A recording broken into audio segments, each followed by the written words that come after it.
Uma das músicas mais famosas dos Beatles deu origem a uma das disputas mais caóticas da carreira de John Lennon. Em 1969, os Beatles lançaram o álbum Abbey Road, e logo na abertura, a canção Come Together surgia com um baixo denso, um groove lento e um vocal quase sussurrado de John Lennon. Era inovadora, era magnética e rapidamente se tornou um clássico. Mas pouco tempo depois do lançamento, surgiu um problema. Maurice Levy, conhecido como o poderoso chefão da música e dono da editora responsável pelas músicas de Chuck Berry, acusou Lennon de ter usado uma frase, e até a mesma entonação, de uma música de Berry lançada em 1956, chamada You Can't Catch Me. Here come a flat top, he was moving up with me, then come. Here come old flat top, he come grooving up slowly. Antes mesmo da gravação, John Lennon e Paul McCartney chegaram a desacelerar o arranjo para diferenciar a música, mas não foi o suficiente. Uma frase curta, dita de modo característico, bastou para abrir uma disputa legal. O que poderia ter se arrastado por anos foi resolvido em 1973 com um acordo inusitado. Lennon se comprometeu a gravar algumas músicas do catálogo de Levy em seu próximo álbum de estúdio, garantindo ao empresário os royalties como forma de compensação.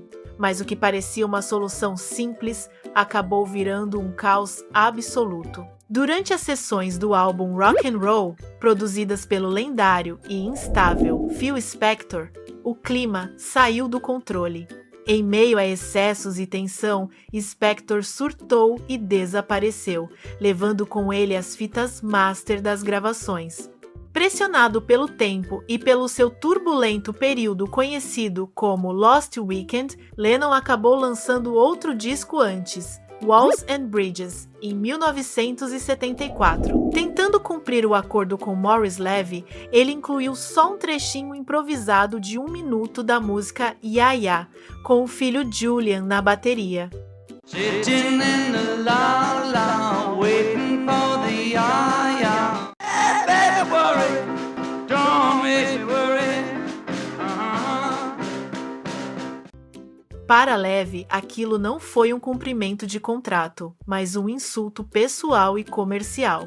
Para contornar a situação, Lennon entregou para ele as cópias brutas das gravações que conseguiu recuperar de Phil Spector. Foi um grande erro. Maurice Levy, agindo por conta própria e sem autorização, pegou aquelas gravações de baixa qualidade e, através de sua gravadora de telemarketing, a Adam 8, ele comercializou o álbum Roots. John Lennon sings the Great Rock and Roll Hits por meio de anúncios baratos de TV, quase como um produto de liquidação.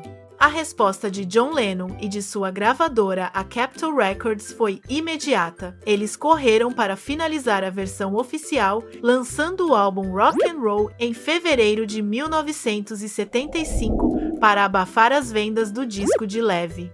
A briga voltou para os tribunais. Levy acusou Lennon de quebra de contrato e Lennon contra-atacou, alegando uso indevido e danos à sua reputação por Levy lançar um disco com um som de péssima qualidade. No fim, a justiça reconheceu a quebra de contrato e determinou que Maurice Levy recebesse cerca de $6.000, mas John Lennon venceu a parte principal do processo e foi indenizado em cerca de $145.000 pelo uso indevido de suas gravações. E pensar que tudo isso aconteceu por causa de uma única frase.